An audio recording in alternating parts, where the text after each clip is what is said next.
This is the Moon Tower Podcast with your host, Ian Hubbard.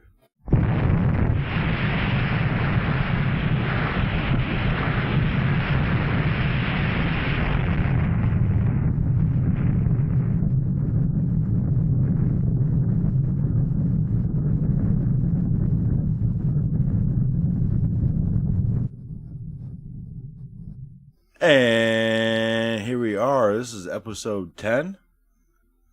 Numero 10. Numero 10.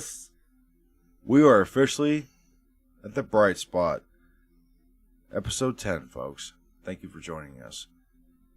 Nate, that was a delicious meal that you made. Alright, thank you. Now, tell the folks at home what the hell they missed out on, because my gut is still rumbling, and you know, we talked about doing this for a hot minute. I almost feel like going to sleep, but I don't want to. Oh yeah, I mean, What are they missing out on? we had some What filled our stomachs so very much? cold smoked center cut fillets and some baked potatoes. And not to mention those fillets and baked potatoes were garnished with some prosciutto. Now, were those what grade of beef were those fillets? I do believe they were prime. Prime. You didn't tell me that. Now my boner's already gotten stricker. Yep. Thank you very much for making that up, Nate. Appreciate You're that. welcome. Always a pleasure. Yeah. Now, folks, as you can tell, we are in the midst of our holiday special. We're in great spirits right now. Nate, I hope you are as well. As always. Yes. We hope that you, the listeners at home, are in the midst of the holiday spirit. Now, usually I'm not one for the hippity hoorah of the Thanksgiving and the Christmas, as I've told many friends and coworkers. Once it gets between Halloween and New Year's, I'm kind of a Debbie Downer, and it's the music. Oh, dude, I don't blame you. You know, Christmas music especially is a lot of it gets overplayed very quick. in between Black Friday and Christmas. Black Friday shopping and Christmas music is fucking just kind of almost a knife to the throat. It just, yeah. But today was a good day. Today really was a good day. Oh, yeah.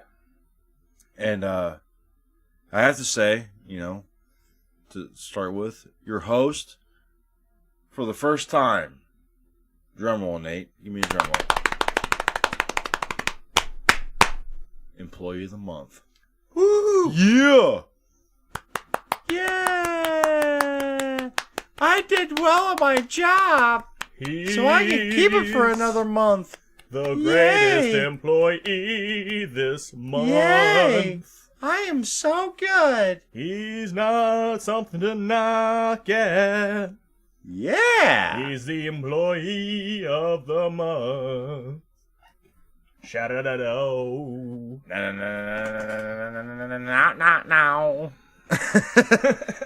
No.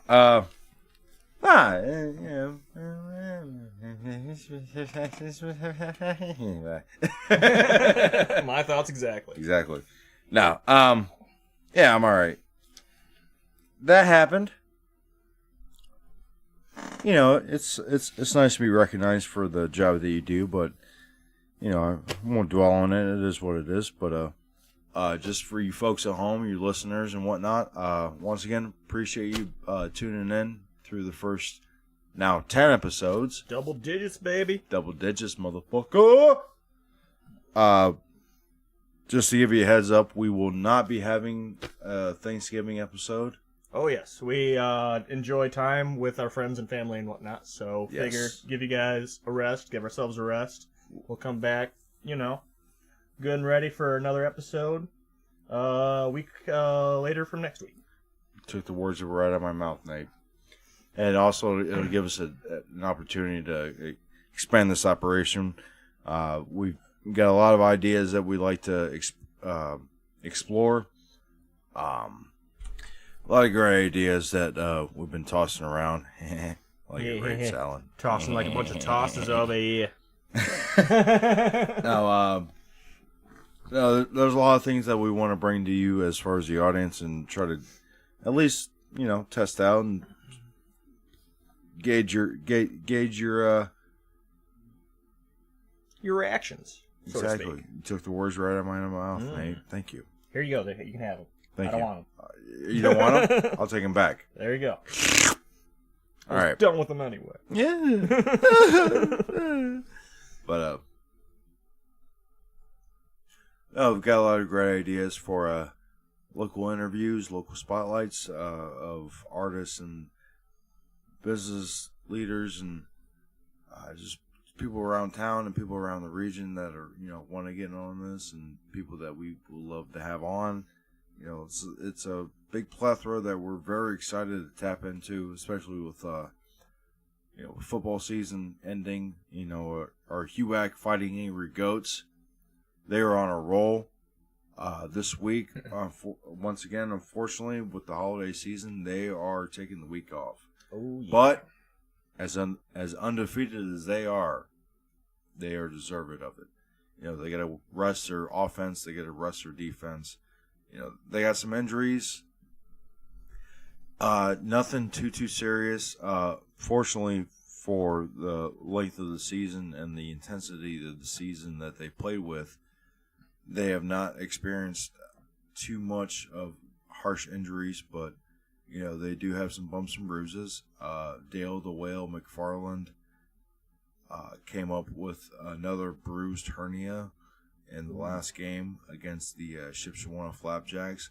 He had to set out a part of the quarter against in their last contest. Now, I want to interject. Is it true that he named his hernia Bob? I can only shake my head yes. Yes. I can only shake my head yes. I'm hoping Bob's doing well. Bob is doing well. And not only is his name Bob, his name is Robert Paulson. His name was Robert Paulson. Mm-hmm. Jimmy Doppelganger has got tennis elbow, which I didn't know of. Oh, that's funny. I mean, apparently he's a two-sport player. I was gonna say, is he going a little tennis crazy on us? Well, that's part of his workout. So, and it's been working, literally. I'll say, yeah, that guy's got a hell of an arm. Exactly. Who the hell is that leading running back? He's got some banged up knees, but he'll make it through. Little calisthenics, a little weight training. They got a hell of a weight trainer in Bob. Bob's a good weight trainer, so they'll take care of him. But no, they got some lumps and bruises, and this week they are looking to, just kind of relax and just feel at ease with their inaugural season, which they've been doing. Like, they're second in their division in total yardage as far as the offense. They're third as in their entire conference as far as total defense, which means as far as yards allowed and turnovers and points against and things like that. To keep it basic for anyone who doesn't really give a shit about football. The HUAC Fighting Angry Goats they're pretty on top. They're pretty on top of things. I gotta say, they're sounding mighty impressive. Usually, like, I am kind of worried that this might end up being like their Cinderella season. But the way they're playing, the way they have things lined up and stacked up, I will say that, the majority of their players and their starters even are juniors and seniors. Okay. Which it's kind of scary to think about because, once those once those seniors leave or graduate, and, if a lot of those juniors choose to carry on to the next level. Oh, yeah. Or just leave. A lot of them just leave. They don't graduate. They don't go to the pros or anything. They literally just leave. Yep. I'm sure after this season, a lot of people are going to be wanting to grab them up for pros. A couple of them. Dale DeWitt McFarland's been getting some good looks. He's been getting some good looks from the St. Louis Rams. Okay. Or, excuse me, Los Angeles Rams. They just moved. Nah. Pardon me. Los Angeles Rams been looking at him. The soon-to-be Las Vegas Raiders have also been looking at him. But also I know the Browns been looking at him, which kind of scares me. I really hope he doesn't end up with the Browns. Me too. Unintended. Well, he is pretty touchy-feely on the field, so if it ends up being the same in the locker room, then all bets are off. That's all I gotta say. Enough of that, though. Let's get away from that. You know what? I feel I'm kind of in a gracious mood. With the holidays coming up and whatnot, normally I'd be all bah humbug, and even though I know it's feeling a little festive this year, Ian. Not festive. I'm not gonna put a bow on my ass and fucking cry. All Lang Sing or all sing. How the hell does it go? Couldn't tell you. Look it up.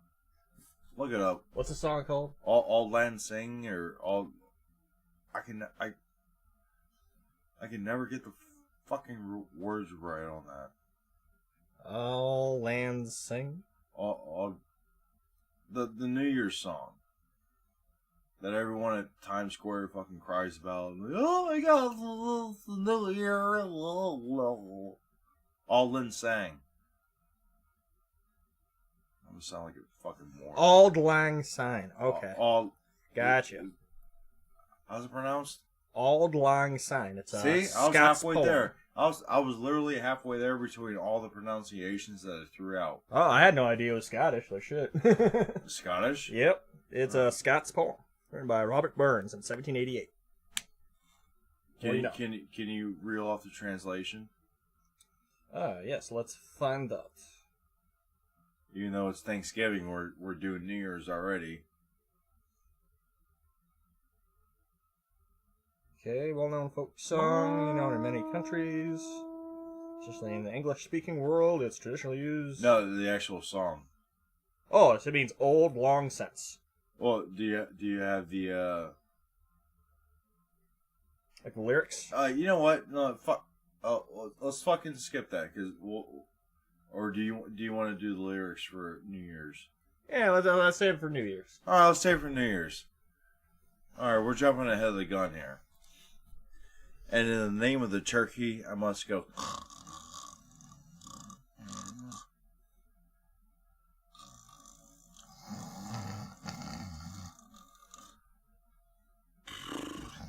Yeah, I don't have any fucking Thanksgiving traditions anymore. I mean, because anymore it's Christopher Columbus kind of ruined it for us. Well, oh no, anymore it's the week after is my mom's birthday. Oh yeah. So her birthday's the 27th. Okay. And usually every once in a while the holiday will rest on her birthday. I think she was actually born on she'd have to clarify this, but she was actually born on Thanksgiving. Okay. 58. I was born on Father's Day. So. And so her birthday is always rested either on or a few days before, a few days after the actual holiday. So anytime, we haven't had a fucking. Actually, I'll tell you one of the best. I'll tell you one of sit around my knee, kids. I'll tell you one of the great holiday stories of all time. Pappy Ian's got a story for all of us. Is the fireplace going? Where's the chestnuts and the brandy? Fucking, I'll never forget this. It was 2009 or 10. Roughly around there. My parents they had been broken up for a while, but they were getting back to being civil, and my dad and my brother were living in Dayton at the time. Here's a good fucking holiday story for you. Here, you want to hear a good fucking holiday story? Here's a good fucking holiday Absolutely. story. Like I said, 2009 or 10. Yeah, I want to say 2009. My pops came up from Dayton with my brother, and they were just coming up to, spend time and whatnot. My mom had her boyfriend John, her now fiance, he's a good dude. And there's still some kind of awkwardness between my parents, and they've been together for X amount of years, and blah blah blah. And I came up and we're just hanging out. This was before my grandma, my mom's mom, who was the last of my grandparents to at that time. She was going to come over, and I remember my mom had started smoking weed again to help with her joint pains. Yeah. She quit taking fucking pain pills, so she fucking started toking up again. And my brother and my dad didn't know it, but I did because we had smoked a joint earlier in the day.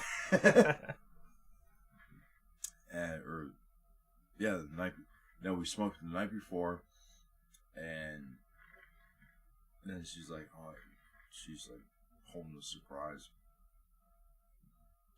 and the house I grew up in that I spent the most time in, it's got a small dining room, which we call the museum, because my mom has a lot of trinkets and items and whatnot. Little collectibles, antiques, and whatnot. Yeah. A lot of which is hers, and a lot of which is not hers. Just shit that she found, and there's like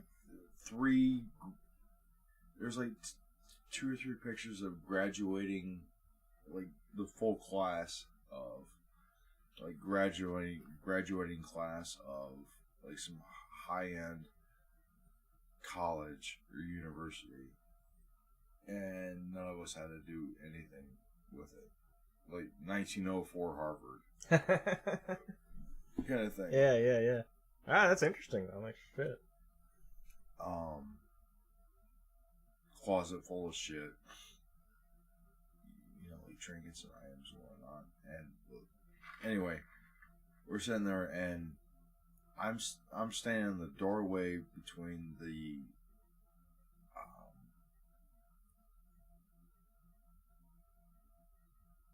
dining room and the kitchen. Kitchen's got all the goods, obviously. Old, let me say this correctly.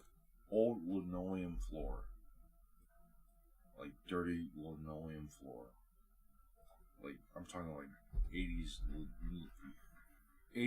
linoleum. I think a lot of people had that floor in their homes in the early 90s and whatnot, and ended up subsequently tearing it up. Yeah, if you know what I'm talking about, you know what I'm talking about. Oh yeah. I'm standing in the fucking doorway next to a 100-year-old bookcase that my grandfather had inherited. Might have been from his pop or his grandpa, etc., etc. Anyway, excuse me. I'm standing there. We got like the main spread of food and whatnot. We're about to dig in. Actually, no. It was correct me. No, I stand corrected. It was before we started passing out the grub. It was all in the kitchen. Mom already had it prepared. I helped her out a little bit, stuffing the eggs and shit. Midwest kind of Thanksgiving. Oh yeah. And she's sitting there, and she's like looking at me like I'm the side eye and shit. And my pops, my brother, sitting there across the table, and she looks at me, it's like, and she's got, she's like kind of like handling, and she's got her hand like underneath the tablecloth, like giving me the side eye. Look at my dad, and it's like back and forth, back and forth, back and forth, and my brother's starting to kind of catch on, and she's like, you know, we're about to have the, you know, the get together and the dinner and whatnot. And I'm standing in the doorway, and she's like, "Watch this." And she looks at me and goes, or she looks at my dad and goes, "Hey, Mike, why don't you roll us one?" And she tossed him the papers. She had the bag and the papers simultaneously in the hand, just threw it at him. It fucking both him in the chest and like slapped on the table. And he's like, did one of those like, what? Like triple take, yeah. Table to me to her, table to me to her, table to me to her, and he went down. He's like, all right, cool, all right, yeah. So we fucking before Granny, or I apologize, it was before Grandma got there. Grandma was not there. It was before Grandma got there. We all smoked a joint, plus my mom's fucking boyfriend at the time, Johnny, was a fucking sweetheart. We all smoked a joint for fucking Thanksgiving dinner. That is dope. You know what? That will fucking stick. Like, honestly, that will stick with me. And just from the simple fact, like, not only I've smoked weed with my parents, like, so many times and got drunk with them so many times, but, like, not like the whole, like, oh, my dad got me drunk to teach me a lesson, beat the shit out of me. Kind of thing. Yeah. Like, yeah, like, we fucking, like, that moment was so awesome. Oh yeah, it's good when you can share moments. Well, it was a great moment because it was like a surprise. It was definitely a surprise, like, because my brother and my dad like didn't know that fucking my mom was fucking toking up again. Yeah. And she was doing it. And she kind of still does it to help her, like her joint pains and shit. She'd much rather do that than fucking take pills. Oh, yeah. I don't blame anyone who does that, honestly, because, yeah, pills will fuck you up more than that will. Yeah, she'd much rather took up. I mean, she's got her fucking fibromyalgia pills, and my dad's got his heart pills or diabetes pills and shit like that. Like, you know, weed's not going to cure everything, unfortunately. But, oh, yeah. I mean, it's definitely, you know, got its purposes. It's not exactly a band-aid, but it's not cure-all either. So, but for that honestly, like, actually that might have been, if I can, that might have been the same. That might have been the same Thanksgiving. I want to say that was the same Thanksgiving where after we burned one, it was a fucking fatty. My dad fucking could roll some fucking fat ass Willie Nelson ass joints. Like, they were fucking as fat as my fucking fat ass thumb. Like, my fucking thumb is fucking fat. Oh, I can see it from here. Yeah, literally, like, look at that. And my grandma came over, and God bless my grandma. She was.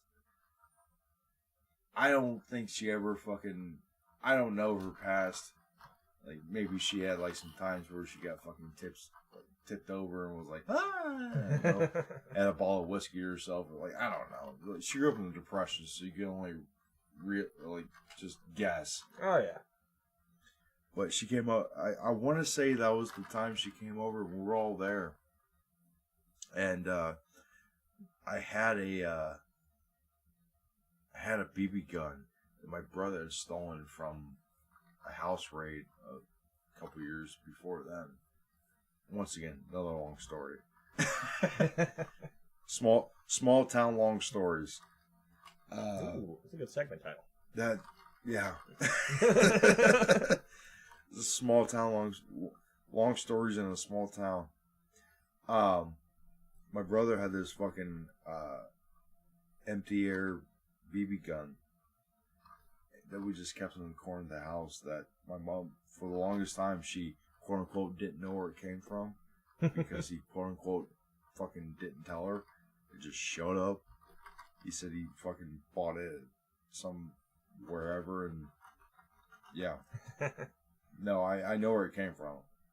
Where from no 5 and dime. I believe it came from Kenton, Ohio after a fucking break-in, but once again, that's 10, 15 years in the past. Oh, yeah. Neither here nor there. Yeah. Statue of Limitation, motherfucker. But, yeah, I was goofing around with this fucking air rifle, fucking BB gun. My mom had cooked this turkey and whatnot. It was, I want to say it was that same day. Right after we fucking burned this fat ass joint, and Grandma came over, and was hanging out and whatnot. And, I was like playing goof, like improv goofball, like John Belushi and shit. And me and my brother were about to carve up the turkey, and I was like acting like it came alive. I was like, oh! Sorry, like shot like a few fake rounds into it, like air rounds into it. And I just remember the juice from the turkey. It was so juicy, it splattered on my glasses because I put the fucking nozzle of the fucking BB gun right to the hole of the turkey and it splattered. And I just remember like it was just as like a spontaneous goof for me as being a kid, like trying to get a laugh at everyone. Like everyone's like chit chatting, having the adult conversation at the table. And I'm like, oh, oh, oh. And then splat. Yep. And I'm like, ah. And I went back and went, Grandma was laughing, everyone's laughing. Yeah. I was like, I made it funny. Yep. Oh no, there's definitely worse things that can happen. Like I don't know, during my childhood. I mean, I don't really have like a lot of, like any funny memories that stick out particular. I do got a couple gross stories though. Like there was one thing. Are they funny? Relatively speaking. Well, like, what is it? I mean, it is the holidays, so like 50-50 goes a long way. No, you're not wrong about that. Oh, well, I was saying, what is it? So one Thanksgiving, I was coming down with something, like I was hardly, eating food or anything. I was upset stomach as is or whatever. Oh. So my dad's trying to get medicine down or whatever, and for some odd reason he thinks that me eating like a handful of olives before taking down like this Robitussin or whatever is gonna make me feel better, be able to take the medicine down. Wait, what? Yeah. No, I love my dad, but like I don't really understand like his train of thought with that. I was like maybe like 7 years old at the time, but yeah, no, like immediately just projectile vomit after getting that down. Well, I get nothing. Yeah.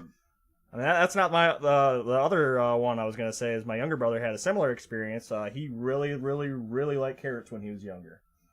But then he ate too many, and then he ended up, just throwing it all back up. See, I had an aversion to carrot cake once, but it was during the summer. Okay. It wasn't during like fucking Thanksgiving time. My pops was after my parents split. He was living in Dayton, which I don't know if you're familiar with the southern population in Dayton, but apparently it bleeds over from like Kentucky, from Tennessee to Kentucky. Yeah. I've heard that. It's really fucking weird. Really fucking weird. Yeah, like I feel like from what I've heard, it's just like you get further you go down, like Ohio starts just like coalescing with like whatever like southern United States is. It's fucking weird. Like I can't say it enough. It really is fucking weird. Like you get this whole like, especially like even down around Centerville, which is like suburban Ohio. Yeah. Like where a lot of money is at, they still have like this southern vibe to it. Yeah.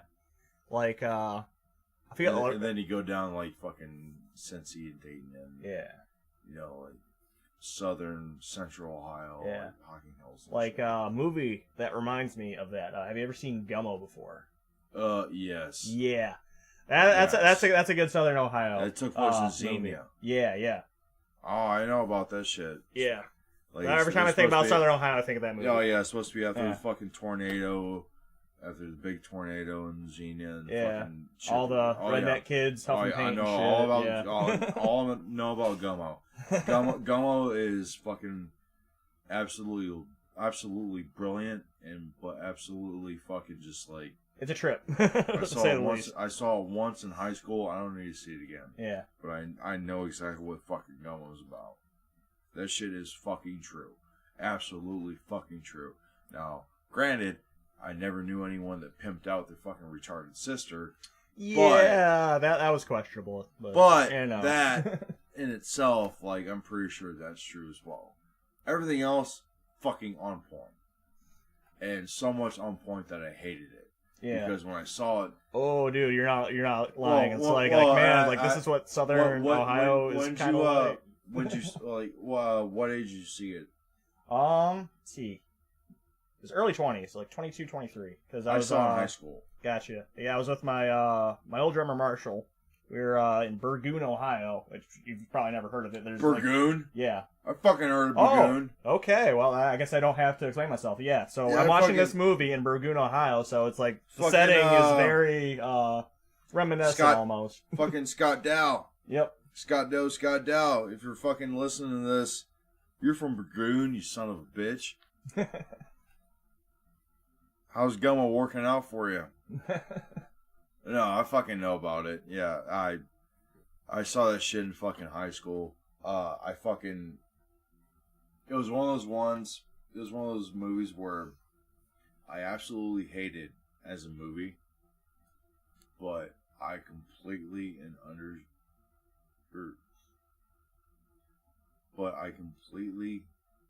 utterly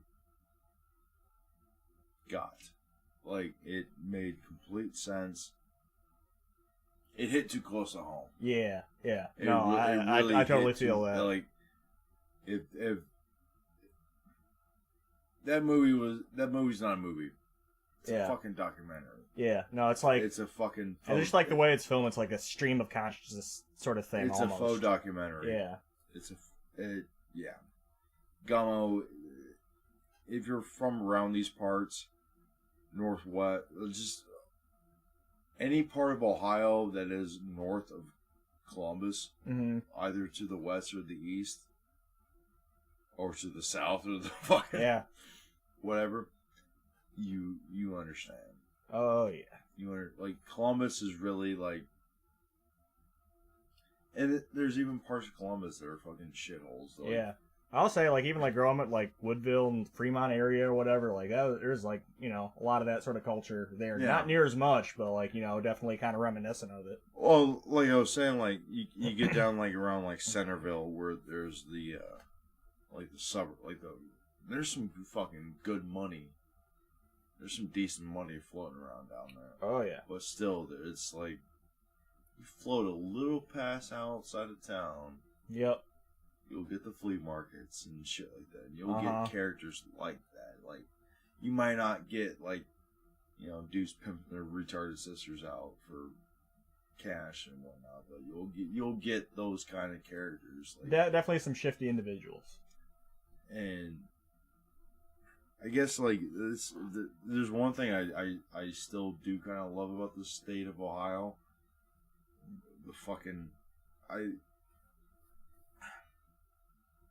Ohio is very incomparable, but at the same time, it's like we have no other state to compare to. Yeah, for good or ill.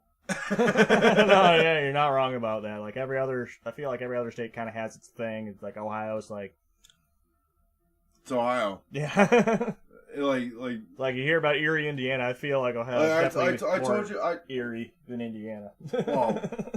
Even Indianers, Hoosiers, are just like, oh, you're from Ohio? But they look at it like, oh, you're from Ohio? Like, oh, that's cool. It's like, you get me. Like, I told you about the time I was fucking, when I was out in L.A. after the fucking Cavs won the championship. Yeah. And they're like, oh, so where are you from? I'm like, from Ohio. And they're like, oh, LeBron. Oh, you must be so happy that fucking blah, blah, blah. And like, how's Ohio for you? I'm like, I'm out here in L.A. I'm having so much better time. But, well, Nate Fitch, I feel like it's time for some holiday ads. What do you feel like? I say it is rip roaring, rootin' tootin', cowboy shooting. Good idea. This advertisement for this episode of the Moon Terror Podcast is sponsored by Bend the Light by Saturn Boy.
Oh, shit. I gotta wake up from that nap. Fuck. Yeah, I feel like it lasted a couple days. It almost did. That's what it felt like. Well, no, because that's song, like music like that, it almost, like that. It's so comforting. I'm just like, oh, this is the. No offense to Saturn Boy, but man, it is quite dreamy. But no, what were we talking about? Some politics bullshit. Yeah. Anyway, here, I got something for you. Have I told you the bit about the movie I helped make? No, you haven't gone over that with me before. I mentioned it, right? Yeah, you mentioned it with me, but we didn't go into detail about it. Alright, so last night was the 5th anniversary. Yeah, it's the 5th anniversary. Yeah, whatever. I'm fucking proud of it. The 5th anniversary of a short film that I helped make. Now, that usually wouldn't resonate too much, but I helped make it, and it's my show, so fuck you. No. No, the reason being is that it took the better part of 4 years to make, and any movie nerd that's ever read up on like troubled productions of movies, like I always mention Apocalypse Now. That's one of the most famous ones. Yeah, it's not a movie, but you might be familiar with Duke Nukem Forever. Yeah. Yeah. Yep. So same sort of thing, but it was essentially that. Like, when I say it took 4 years to make a 30-minute movie, it took 4 fucking years to make a 30-minute movie. And last night was the 5-year anniversary of the premiere, and we just all kind of got together, and we had a screening. A couple people who hadn't seen it before were there, which is always good. Hell yeah! And we were just kind of like telling stories and cracking jokes and shit, and just kind of taking it all in because it was an adventure to make. And it all started want to say like spring or summer-ish of 2000. No, it's like fall 2009, or right around there. Where my colleague came to me and was like, "Hey, I got an idea for a movie." It was. I want to say around the winter time. It was around Thanksgiving. It was around a holiday, and his grandma came up, had made a comment about, like, to his mom, like her daughter, like, you know, a comment that sprung an idea of what if a mother kind of fantasized about doing horrible things to her annoying child. Oh, God. And that sprung into another idea that he had, and then he approached me about it, wanting to make it. And we essentially, I was like, yeah, I'm down. And then we brewed into an hour and a half argument while there's other people in the room. So he mentioned this, and like there's other people talking, they're coming in and out of our conversation and whatnot. And it was just me and him just babbling for about an hour and a half. And I went all high fidelity on his ass, like, okay, what's your influence for this? Why you want to do that? What kind of camera you want to do? And all this other shit. And then finally it got to, I looked at him, I was like, is it going to be in black and white? He's like, yeah. I'm like, alright, I'm in. Hell yeah. And he just looked at me like, that's it? I just spent 2 hours yelling at you, and that's all you fucking... He looked at me like, you're hired. You're a fucking asshole. And so that started this whole barrage of, you know, it took, I'd say the better part of 4 or 5 months to churn out a script. And once again, we're not professionals, so like, we have our working lives, and he's married, and other people, you know, this was not done by contract, which was one of the first things we did wrong. Because everything was open-ended, and we didn't have a set deadline to have it finished, and all these other things. You know, all the mistakes that when you set out for one of the few times to do something like this, you make. And that we learn very quickly not to make again. So it took a while to get the script going, and rewrites, of course, and we're fucking perfectionists and this, that, and the other. Because I was wanting to make like not like a serious, you know, a very hardline, dramatic kind of film, but I wanted it to be good. Yeah. You know, I was very hard-ass about it, and going over every line of dialogue and every word with a fine-tooth comb, and treating it with care. Oh, yeah. Well, treating it with too much care, but not letting it breathe. Like, I think 38 Special said it best when, you know, they said, hold on loosely, but don't let go. Fair enough, yeah. You know, we didn't give it, at least I didn't give it enough room to breathe and kind of like flourish organically. Anyway, enough of the flowery language. So that took a minute to get going, and then hammering down, like, all right, who do we want to play this role and then this role? And he already had essentially the actors, which are all women, by the way, which I thought was fantastic. All female cast. Yeah. Had that hammered down, and then, you know, location scouting, which, you know, it's me, him, and one other person was essentially doing it. But it was mainly him. Like there's a few like country roads, you know, for instance, or this, that, like a couple houses that we had in mind. We ended up friends of his and his wife, who I think they were co-workers at one point. Great family, beautiful family. Dan and Christine Lewis and their 2 children. They had this fucking amazing house, gorgeous house out in Rossford. Okay. It was very it was on a hillside kind of, and the yard dipped into like the back road, winding road kind of street. You know, like that small town, but still kind of like Bates Motel looking kind of vibe. Like not quite in the cul-de-sac, but yeah. But it's not out in the boonies. Yep. And in the middle of this, you know, this nice neighborhood, this nice cozy kind of Aussie inherent kind of neighborhood, and we set this fucking horrible horror movie in the middle of it. So we like kind of like that David Lynch aspect, like small town America is the scariest fucking location that you can find. So, and like the first day of shooting was, God, I want to say like 6 months after it all started, something like that. We shot a lot in the first day. Like, it was an all-day thing. Like, every day we shot, which was sporadic. Once again, always have your contract set. Yep. Always have your shooting schedule set. It was basically filming by committee. It's like, okay, this Saturday, hammer out, like, get your get this Saturday off. We're all gonna meet at the house, you know. So it's kind of intermittent scheduling. Because, you know, once again, everyone's got their own lives and whatnot. We're not fucking professionals. So, first day of shooting went very well, and then it kind of was like flowing pretty at a normal pace, like about every, if I remember correctly, about every 2 weeks. Okay. Or so. Yeah. We meet and we shoot, and then in between, me and the director, Joseph Vode, and another colleague of ours at the time, we would get together and just hash things out. And then slowly the idea started evolving and growing and almost metastasizing, like a tumor. It was a tumor. Got some cellular growth on this movie. Yeah, a lot of cellulose. And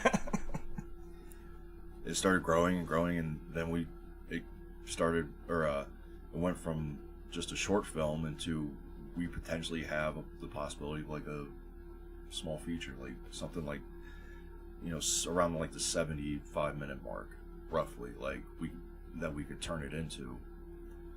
And then one idea came into another idea, and hey, let's do this, let's try this, what if we do this, what if we do this? And then the whole time I'm arguing like, no, we can't do that, then it'll throw off the whole meaning and the theme of the movie and the whole pacing and the vibe, and we got to do this, we got to have a set, because I was like very German-esque in my thought, like, you know, very hardline. Because in my brain it was one particular way, in his brain it was another particular way. And then that's about 6 or so months after we started filming, that's when the fucking problems started happening. And it wasn't like a snowball effect where, you know, it was just one thing after another. Speed bumps. And not only speed bumps, there were brick fucking walls. You know, at one point, one of the actresses got pregnant. Okay. I'll put a damper on things. Yeah, we couldn't use her. At another point, so we had to rework the idea that we had.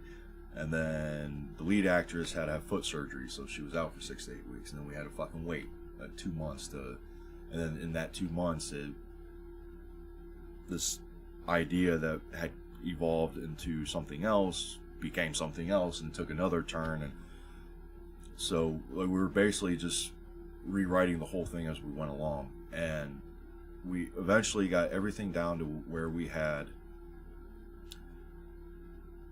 about a solid 45 to 50 minutes that we could, if we had everything shot, it was gonna be fine. And then a couple other people dropped out, and then this person came along, and that, and, you know, just kind of intermittently, and just essentially rewriting and cutting it up and starting over again and throwing this idea at it and see what happens. And then another roadblock would happen, or, you know, the day we would schedule to shoot, it was raining, and we couldn't have it be raining because it would break the continuity of the look of it. And then I remember one day we were all set, and then Joe woke up and his back was out of whack. And he was just like, he looked at me, he's like, because I would stay at his studio, I would just sleep in his studio. Like, there'd be, like, for days and weeks on end, essentially, the two roommates that I had didn't even know where I was.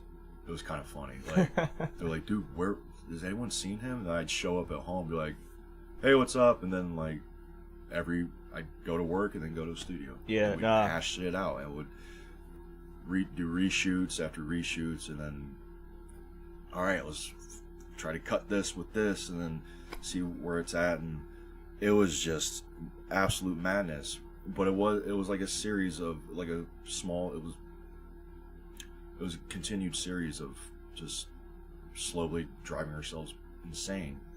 I know the feeling. We're trying to fucking get this thing shot so we can start editing, which is going to be another fucking monster we'd have to take down. And then we had everything shot. We were looking at about a 45 to 50 minute film, roughly. And then we took a break, so we can go. It was essentially me and him going back to the drawing board, which was, like I said, I'd go to work, go to the studio, we'd riff for about 4 to 5 hours.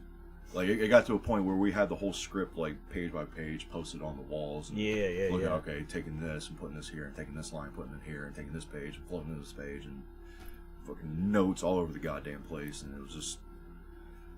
And it got to the point where him and I, over the course of about 4 or 5 months over the winter time, I think it was 2012 going into 13 or 13. Yeah.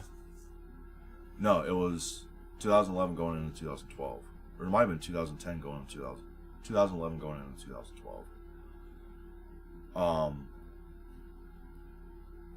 Over that winter, me and him just every night, basically almost every fucking night, we'd get together for 5 to 6 hours at a time, and after every conversation, we'd be wiped until we had, for instance, he had a schematic of the house. Like, all right, and for this scene, the camera's going to go here and follow this character. This line of dialogue is going to be said that we're going to cut to this, and blah blah, and that's going to go on this, and then on this day we're going to do this with this person, this scene, and had everything just literally like to the point where I could fucking recite it from the back of my hand, not even looking at it. And then I remember we had a binder about an inch or so thick of notes and like the schematic that we had drawn out, and a rewritten script that was rewritten over again, and it was like 5th, 6th revision. It was no more like the 48th. Okay. Yeah, all the numbers were divisible by each other. And it got to the point we had it down. We had it fucking down. This was gonna be it. Like, this is gonna be like Napoleon's Last Stand kind of shit, And then I remember I was working at the BP gas station on the corner of Secord and Central over by Westgate. I was working there one night, and him and I, we kind of took like a break, a few days, just him and I just away from each other. Not that we were going to kill each other, but it was just like, okay. Yeah, tension. I don't want to look at you for like 3-4 days. We'll get together on this weekend. We'll plan out the shooting days, and we'll go from there. And we're fucking going to do it. And I'm working, and it's about 7 o'clock, so it's about 2 hours before I start closing for my shift. I'm going to go home and I had some other writing, some other of my own I was going to do, a couple articles or something like that. And I get a call from him, and this is the most dour I've ever heard his voice. He's not someone who gets down very easily. Like, it takes like fucking monumental something to bring him like to like kind of that level. Like, that level of disparity or whatever you want to call that. Yeah, despair is what it was. He calls me and he's like, "What are you doing?" Like, flatline, monotone. I'm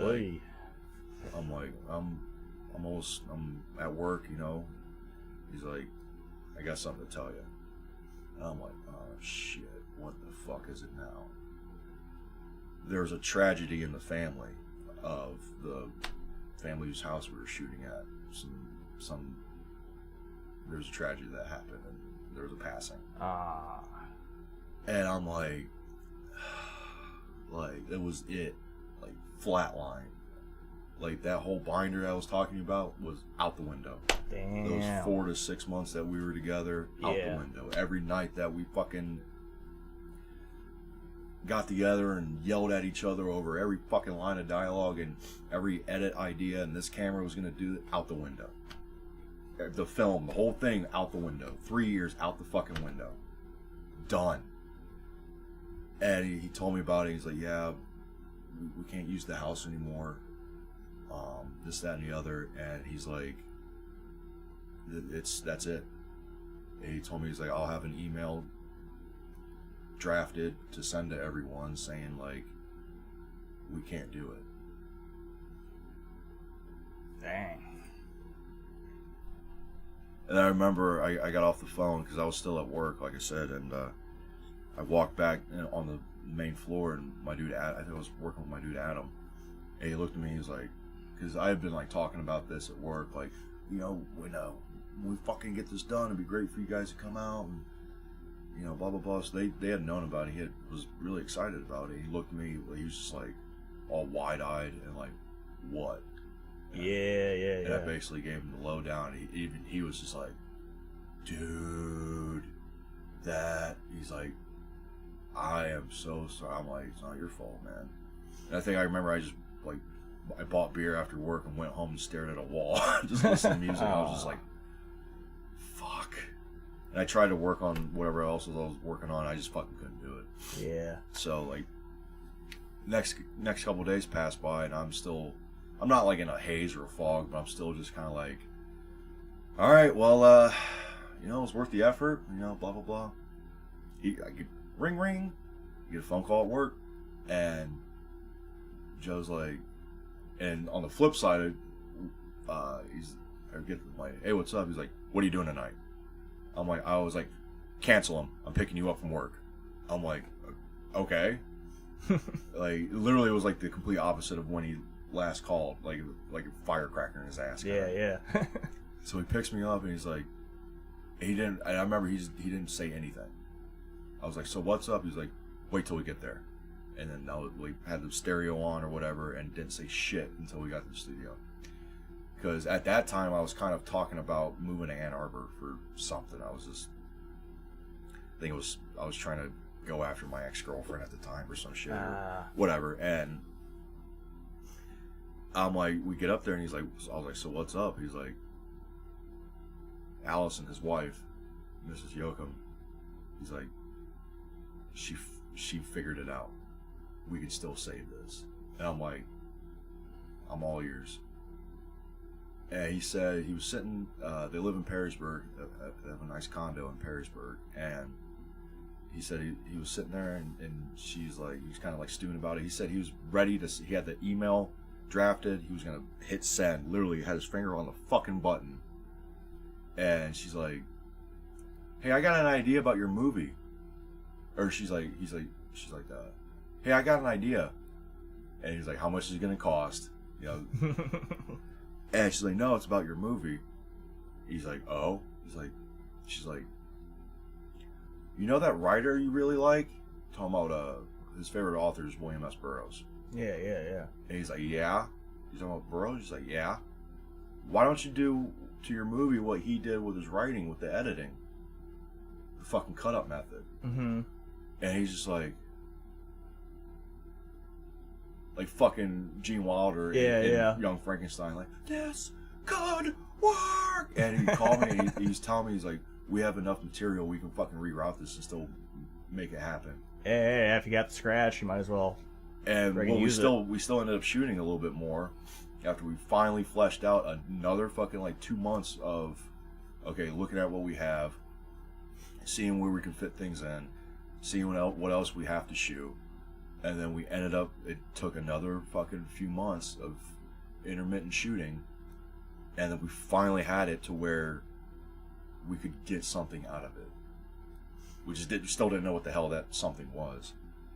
Well, after we got everything shot, I think one of the last things we shot was at his condo, and then I think the very last thing we shot was Thanksgiving morning in Ottawa Park, which, if you ever want to get killed easily, go to Ottawa Park where there's a bunch of cops and start screaming because they won't come to help you. There was like at least 2 dozen cops. It was funny. There was at least 2 dozen cop cars at the fucking cop center in the park. We're doing this like horrific scene, and it was just the 3 of us, me, Joe, and one of our actresses, and she's like covered in Hershey syrup, which is very good for blood in black and white, and she's screaming horrific, and no one helped her. No one no one came over to like like, what the fuck's going on? Like, no one came over, like, oh, stop, you know, there's the police. And no one, I remember, like, 40 yards away, there was a fucking jogger, was jogging by, like, looked over, started jogging backwards to see what was going on, nodded, and kept going. And we were just like, that motherfucker didn't do shit. So, fucking, and then we started editing.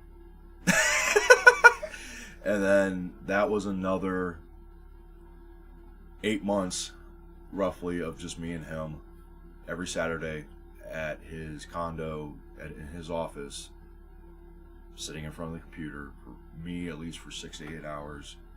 And it would I would get about maybe 20 seconds of editing done. Maybe. And then through the week, he kept telling me, he's like, just build the base. Let me take care of the house. He's like, just give me the base.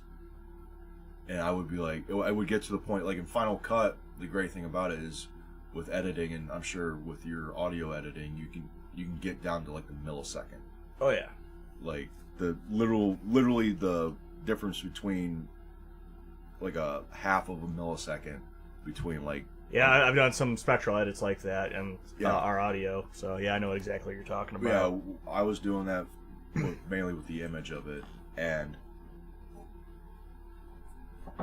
like I said, I'd get, after 6 to 8 hours, I would get maybe 10 seconds, 15 seconds of actual like screen time editing.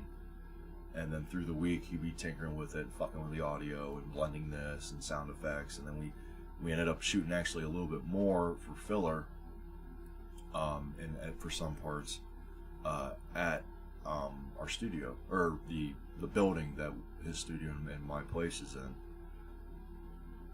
And then it was just literally like, he'd bring up the cut that he'd have to his studio, and we'd go over it for another 4 or 5 hours. I'd just sit there and watch it, play the whole thing front to back, which at that point was like 40 minutes, 35 minutes. Okay, start it over, watch the whole thing again. Okay, start it over, watch the whole thing again. Be making notes, go back, he tinker with it through the week. I go back to and back and forth, and till the whole fucking time, till the part where we had it down to about 30. After about another 2 months,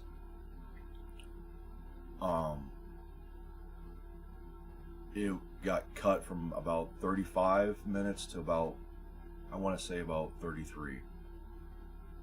We did 2 minutes of editing in 2 months, and that was between like, okay, cut this part by a little bit, and then before her arm reaches this part of the frame, that's cut it there, you know, like shit, like shaving fat, shaving fat, shaving fat, shaving. And got to the point where we were fucking just spent. And